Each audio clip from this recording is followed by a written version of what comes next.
El Señor esté con ustedes. Y con tu espíritu. Lectura del Santo Evangelio según San Juan. Gloria a ti, Señor.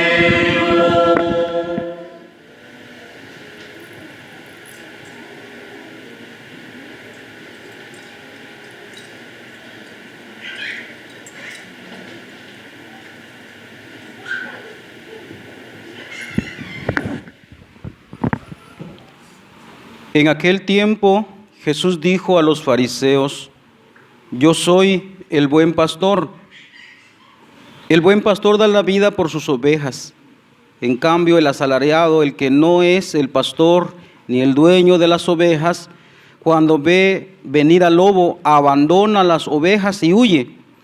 El lobo se arroja sobre ellas y las dispersa, porque a un asalariado no le importan las ovejas. Yo soy el buen pastor, porque conozco a mis ovejas y ellas me conocen a mí, así como el Padre me conoce a mí y yo conozco al Padre. Yo doy la vida por mis ovejas.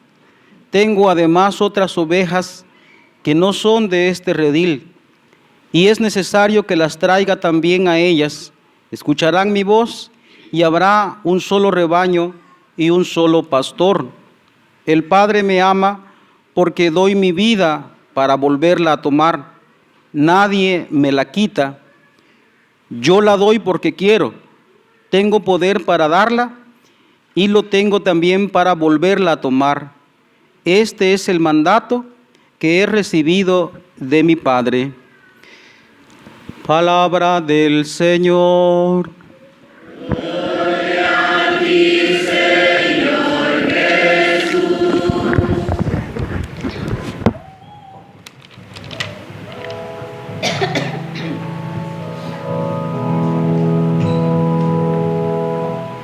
Aleluya, aleluya, aleluya. Aleluya, aleluya, aleluya. Voy a empezar la homilía con uno de los escritos, o homilía más bien, de San Gregorio Magno, Papa, sobre el Evangelio, sobre los Evangelios, especialmente de San Juan. Es un trocito que leo.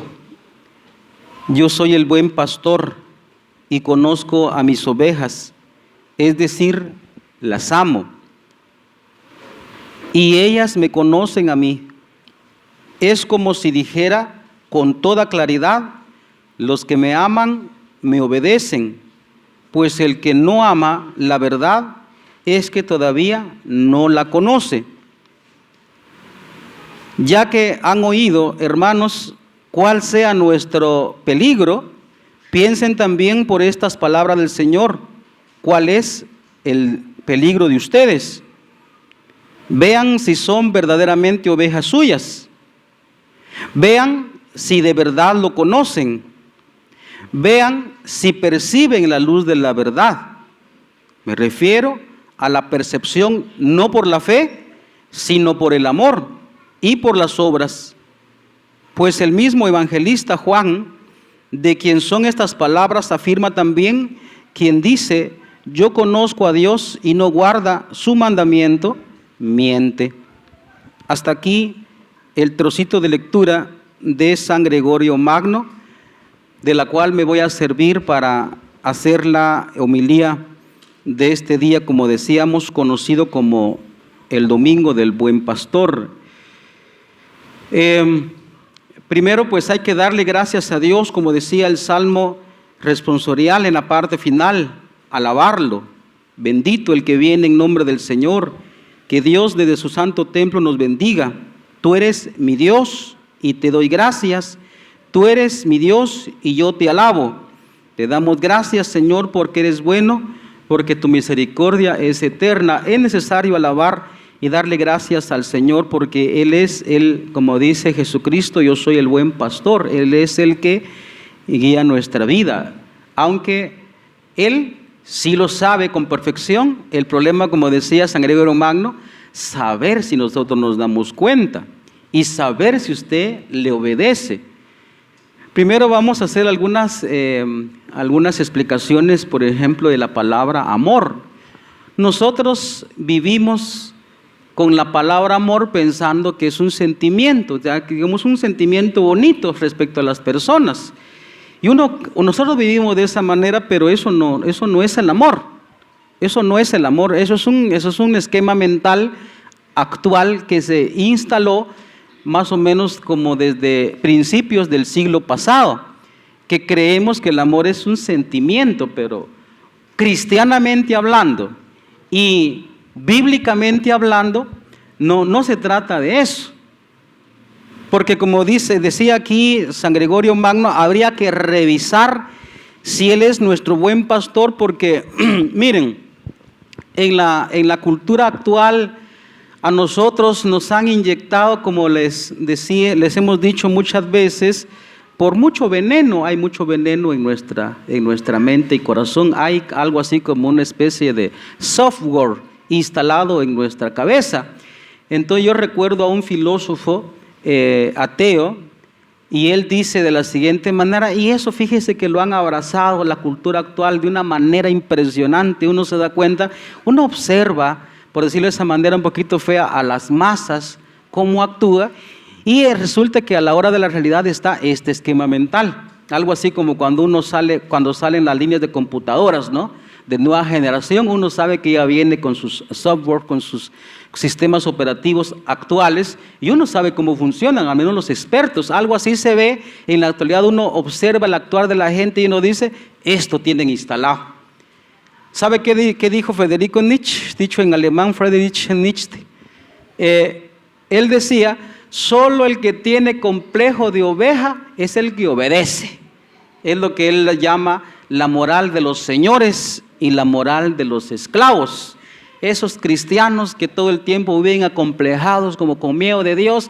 Si Dios quiere, nos vemos mañana. Si Dios nos da permiso, entonces nos vemos mañana. Si Dios quiere, hacemos esto. Acomplejados, esclavos, no toman la vida por su mano. Dice él, el que tiene complejo de oveja es el que obedece. Nosotros somos los señores. Nosotros tomamos la vida por nuestras manos. Hay que ser valiente. Y ese discurso se lo han atrapado muchos. De tal manera que usted se da cuenta, no solo los que están jóvenes y los que ya estamos un poquito como encaminaditos en la vida, usted se da cuenta que cómo cuesta obedecer, ¿va que sí? Cuesta obedecer. Uno ve en la autoridad, me refiero a la autoridad legítima, el papá, especialmente los papás, también los maestros, cuando saben hacer su papel de maestros de verdad, de educar en la vida, no educar en la ciencia, eso es otra cosa.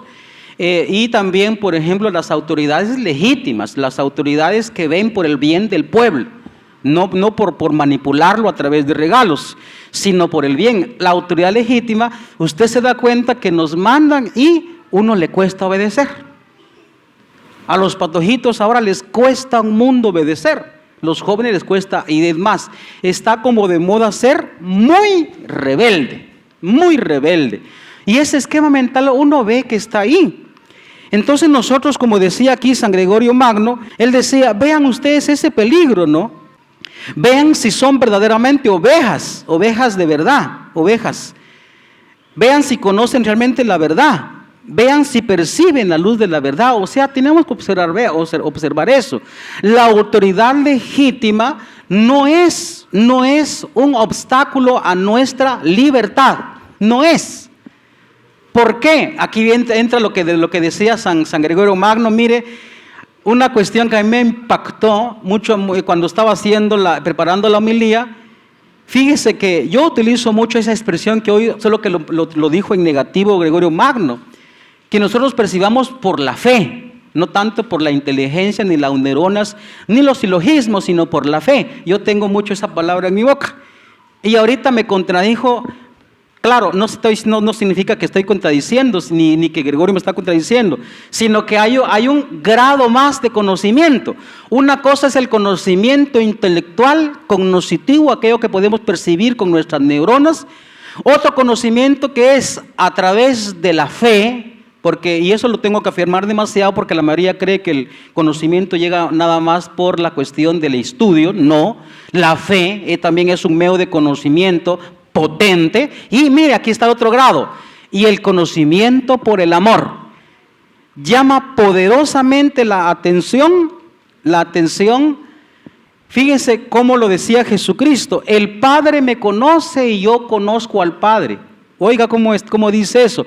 Lo digo porque San Agustín decía precisamente eso. Uno a veces dice, mire la frase que uno tiene en su boca y sin saber lo que dice muchas veces. Uno dice lo siguiente: para amar hay que conocer. De hecho ese es como, ahora ya creo que ya no se da tanto, ¿va? Pero anteriormente, hace unas 2 décadas todavía se daba que los noviazgos duraban un poquito de tiempo, no unos 2, 3, 5 años duraba, algunos hasta 8 años, porque dice uno no puede amar lo que no conoce, ¿ve? Ahí está la frase. ¿Alguno ha dicho esa frase? Uno no puede amar lo que no conoce, pero vea cómo dice San Agustín, parafraseando la expresión de Cristo. Es cierto que no se puede amar lo que no se conoce, pero es que también, ¿cómo lo va a conocer si no lo ama? Eso se le da perfectamente vuelta y uno sabe que es verdad. Uno sabe que es verdad. Se lo voy a poner, me perdona, por supuesto que no lo quiero ofender a las distinguidas damas de acá, especialmente las que son madres. Tal vez las de ahora se van a sentir ofendidos, pero las de antes no. Disculpe que hable de esa manera un poquito como con anhelo del pasado. Pero yo continuamente escucho a mujeres relativamente jóvenes y la mayoría de cosas que creen que son pecado es: padre, yo no soporto a mis hijos, no los aguanto, los regaño, me caen mal, y es que no aguanto, me enojo fácil. ¿Y cuántos hijos tiene usted? Suelo preguntarle yo, ¿cuántos hijos tiene usted? Tengo 1, padre, tengo 2, y usted por eso está muriendo. Y entonces yo le cuento así, un poquito con sarcasmo para que entre en reflexión, le digo yo: fíjese que yo conozco una señora que tuvo 24 hijos. Ve, ya se espantó. Tuvo 24 hijos y la señora con potencia crió a todos esos hijos. A otra señora que yo recuerdo mucho desde que yo trabajaba y con ella iba a comprar mis tamalitos para poder refaccionar en mi trabajo, ¿no? Ella tuvo más o menos 16 hijos, si no estoy mal, 16 hijos. Y un día, no sé por qué, yo le pregunté a la señora, le digo: y usted, doña Marta, ¿y usted cuántos hijos tuvo? Pues tuve tanto. Y oiga la afirmación, me dijo lo siguiente: y si no se hubiera muerto mi marido, hubiera tenido más, para eso me casé. ¿Sabe qué significa eso? Que los amó antes de que existieran y por eso podía soportar todas las travesuras, que no son travesuras, son cosas de niños, ¿no? Por ella podía soportar sus gritos, sus juergas.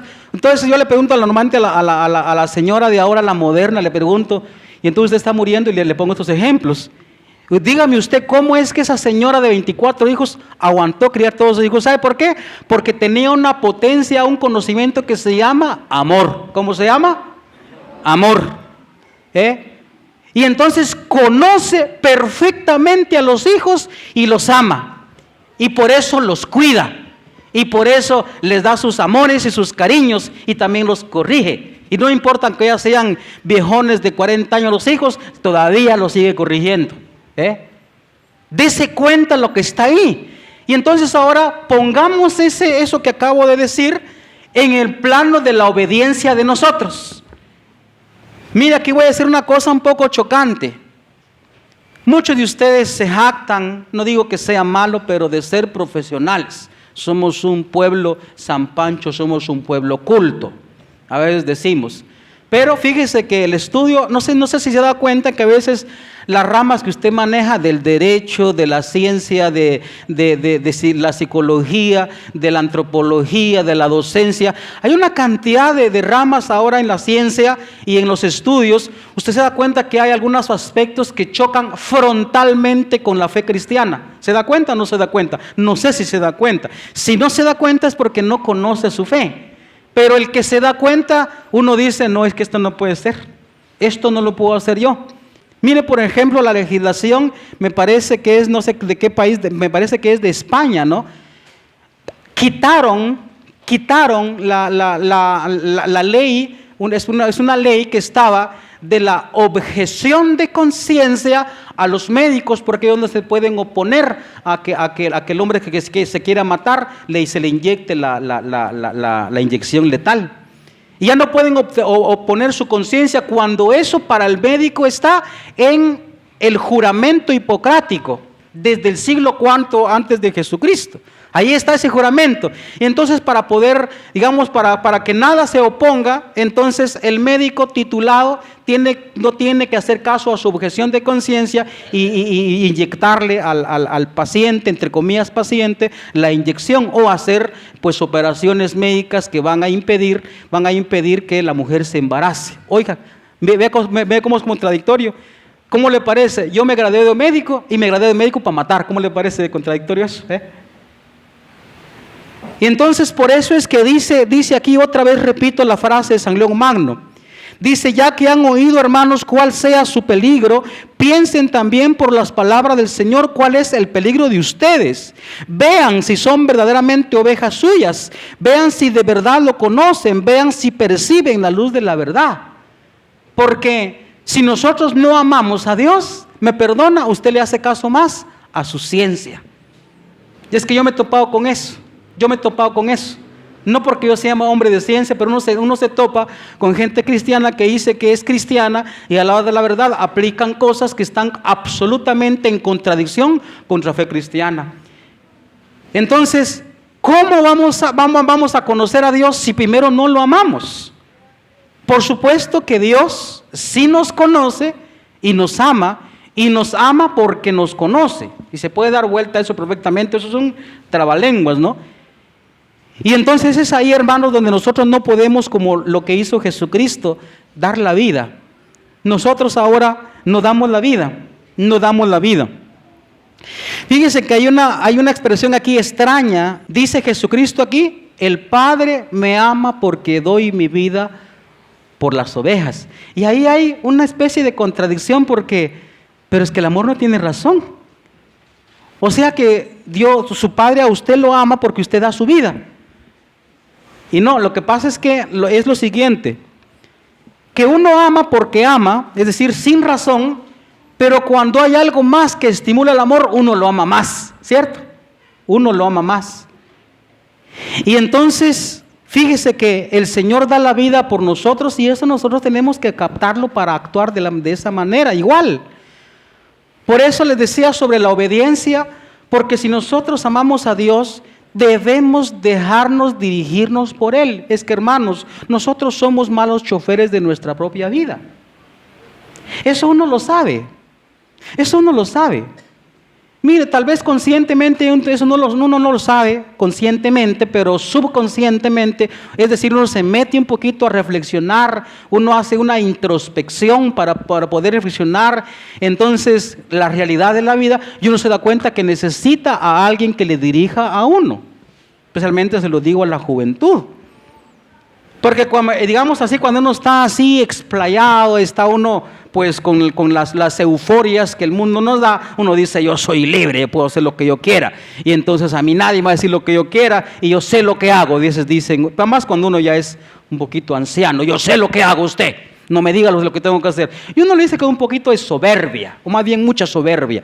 Pero en el fondo uno sabe que está mal y que cuando uno entra en su corazón y en su propia conciencia, uno se da cuenta que está mal. Uno se da cuenta de eso. O sea, hay que entrar en la conciencia, en el corazón. Y uno es mal chofer de su vida, como ya le he contado en muchas ocasiones y se lo vuelvo a contar.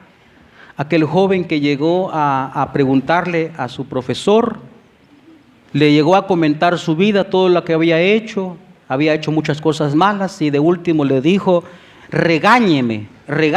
¿Por qué? Porque él había percibido que él como que no tenía nadie que le jalara las riendas, él mismo estaba sintiendo que había destrozado su vida, la destrozó.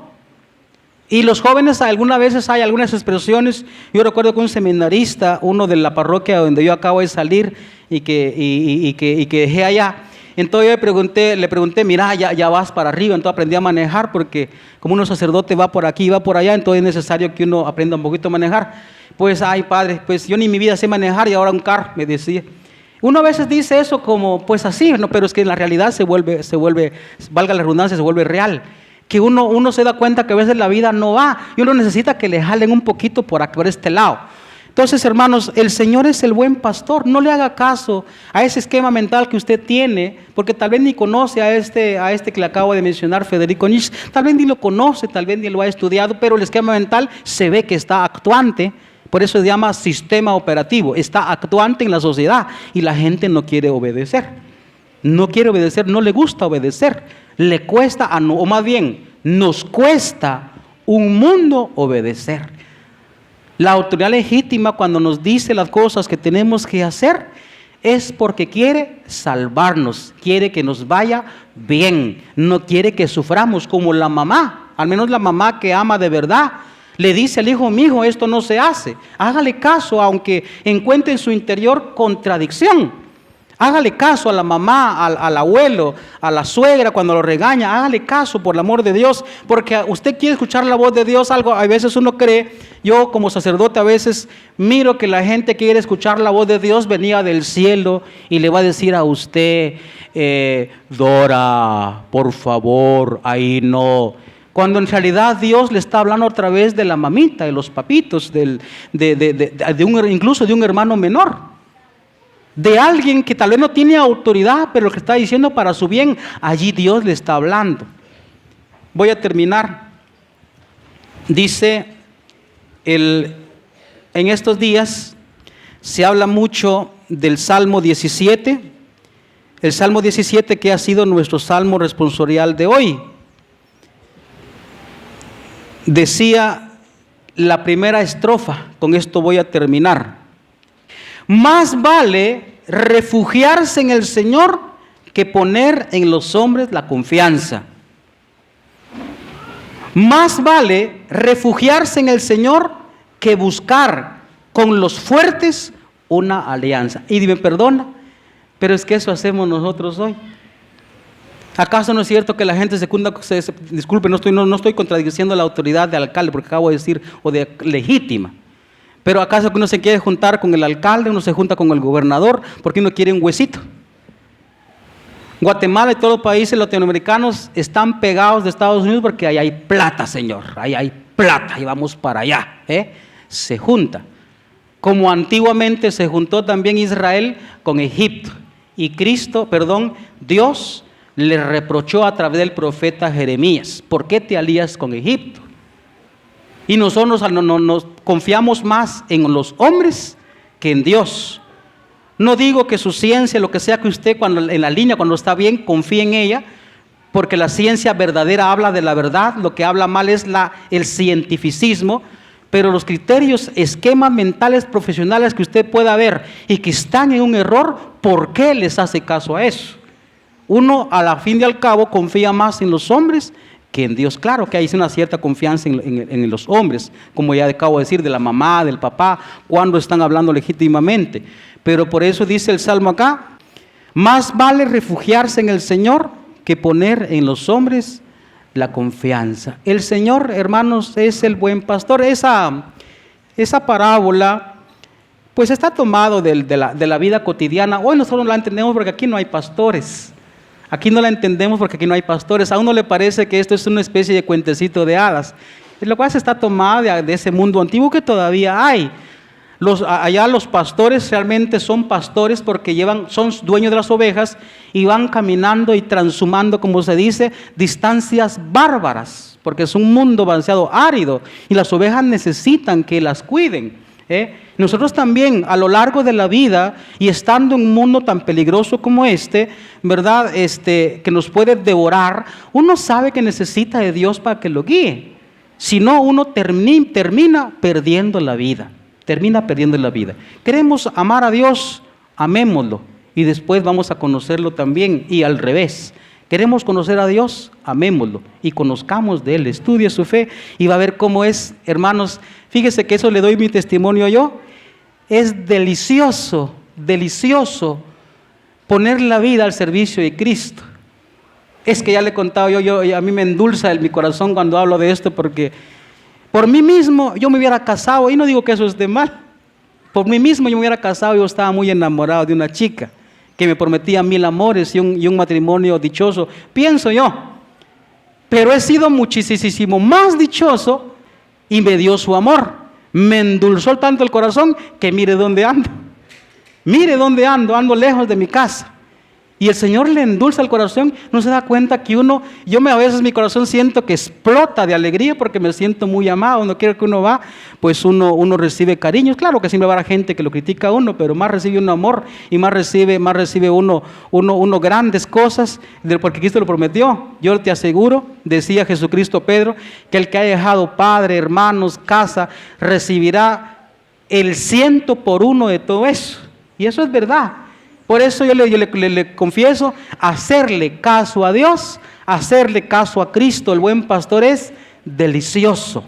Va a sentir usted que se salvó de muchas cosas, de metidas de pata que pudo haber cometido a lo largo de la vida si no se deja manejar. Hagámosle caso. No digo al padre Juan, no digo al padre Benjamín, o al padre David, o al padre no sé quién que usted ha conocido. No digo de él, sino lo que Cristo dijo a través de él. Aunque haya cometido burradas, eso no le haga caso. Déjese conducir, dejémonos conducir por Cristo y usted verá cómo la vida cobra mucho sentido.